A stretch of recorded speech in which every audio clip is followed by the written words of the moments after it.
खाइदिनु किन खान्तिर हैन आफ्नो परिवारले पनि दुःख पाउने आफूले पनि दुःख पाउने यस्तो चीज खाएर मलाई चाँडा नै यमराजको साथी हुन जान्छ हैन अब त छोड्दिनु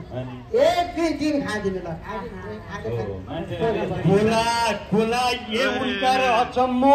के अचम्म भयो के भइरहेछ यहाँ के भयो के सुन्दैछु म यो कानले के देख्दैछु यो आँखाले हो के भइरहेछ के भो र के बाबा म मात्रै हो र भए जति हामी सबैजना यो टोललाई यो ओडालाई यो पालिकालाई यो प्रदेशलाई सिङ्गो देशलाई नै धुम्रपान रहित बनाउने भनेर कम्मर कसेर लागिरहेछ हो कि तर हेर्नुहोस् त यहाँ एक दुईजना बकम खुसे पूजककर चाहिँ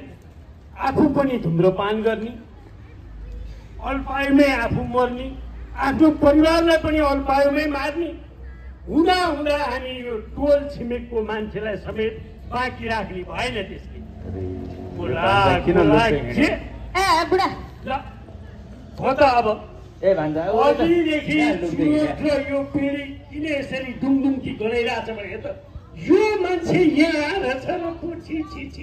नमस्कार है नमस्कार उतै बसेर नमस्कार दुङदुङकी गराए ल मेरो साथ मामाले गरिदिनुहुन्छ नि त ल मामा नमस्कार गर्नु चिन्नुभयो दारीबालाई अब दारीबालाई नचिन्ने यो देशमा को होला र भने बा नमस्कार त्यस्तो होइन नि त्यस्तो कुरो त्यस्तो होइन